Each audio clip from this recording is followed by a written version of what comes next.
In this segment, we're going to talk about the band test, and this will be a high-level overview. Okay, so the band test is in the ultimate version only, and I have loaded that on the chart. And as you can see here, I have got the band test settings here, and this is, you can see here by the slide bar, this is the most of the way down in your settings. So the first setting we have is enable the band test. So we are going to set that to true.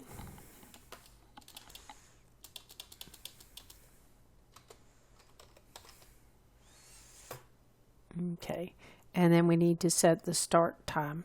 Now, one of the key things about the band test is the chart I have here is for the Japanese yen, and it starts in early February and goes to July. So we can only test for, you only want to test for a period that's on the chart because it's pulling the data from the chart. So in this scenario, we'll just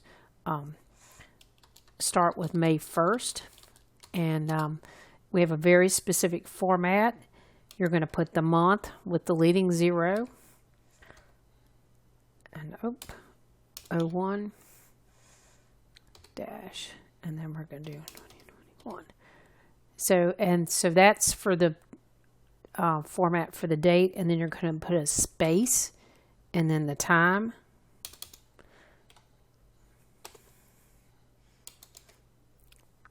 So that will be your start date and time, and then you have to do the same thing for your end.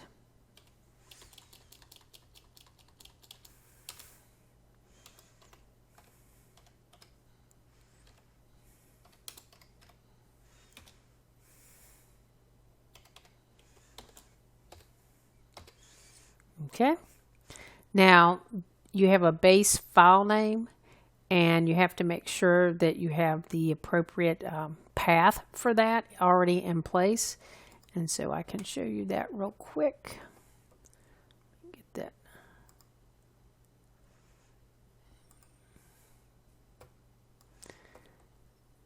So in your chart tools folder, I've got this on my C drive. We have the band test file, and so it will put the results here. And if you don't have that folder, you will get an error. The next item you don't need to worry about, that's if you're using RSI as a factor in your band test. Disable graphics for the band test. We're going to set this to true because this allows the band test to run much quicker. All right, and then we're going to go up here to the band event log settings. So we're going to enable band event log. We're going to set that to true.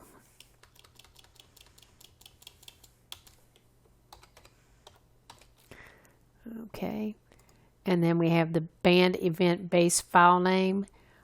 Again, you need to make sure you have the appropriate folder there. And then we have the band log is CSV. We're going to set that to true because we would like to be able to import that into Excel.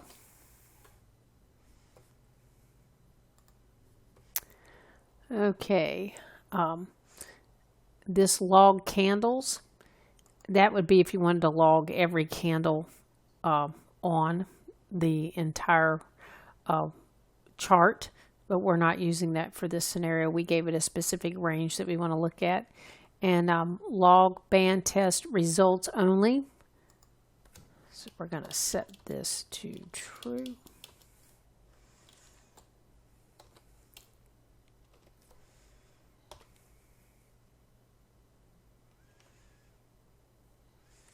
And the normal default on that is true. I just changed that for simplicity for you guys to see what the settings are. So at this point we are ready to run our band test.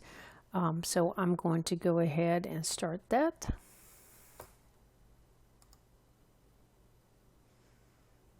And this will take a bit, so I'm going to pause. Okay, you can see here's the band test folder, and it's already putting files here. But if you'll notice at this point, these all just got created and their size is 0. So at this point, they have not been completed yet. And so you would want to wait until you see a size here before you try to open one of these. Okay, now our test is completed. And you can see we have the files here. Open this up a little bit. So this is your header file. And let me get that to open up here.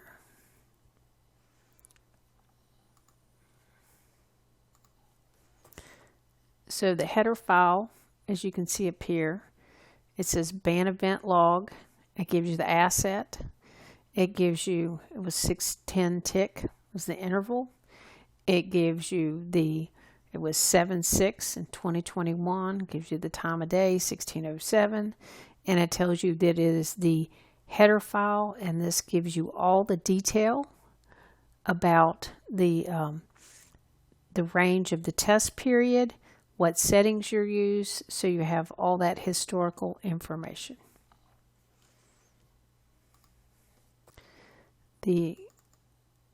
This is the notepad file, and again this repeats all that same information that's in the header file.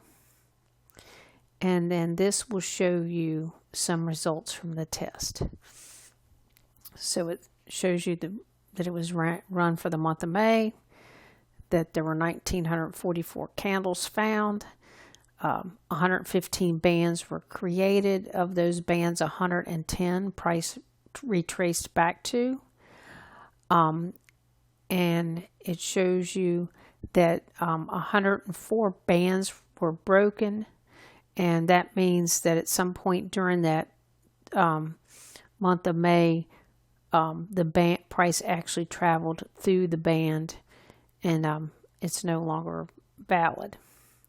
And then we have 6 open bands. It shows us the raw band success rate is 40.91%. It shows you that 65 of the bands did not achieve 1-to-1. And so that's for the people who like to do the free trade. And it shows you how much you would have lost off those trades, the number of points.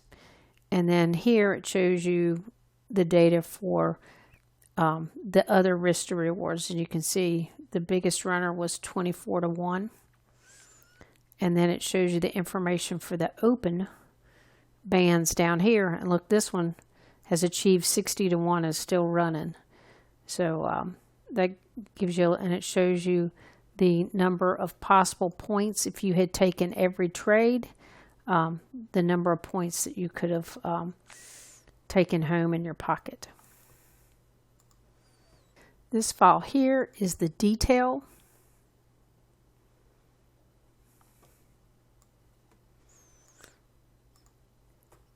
And it will give you, shows you each band that was hit, what type of band, you know, at what point was it broken.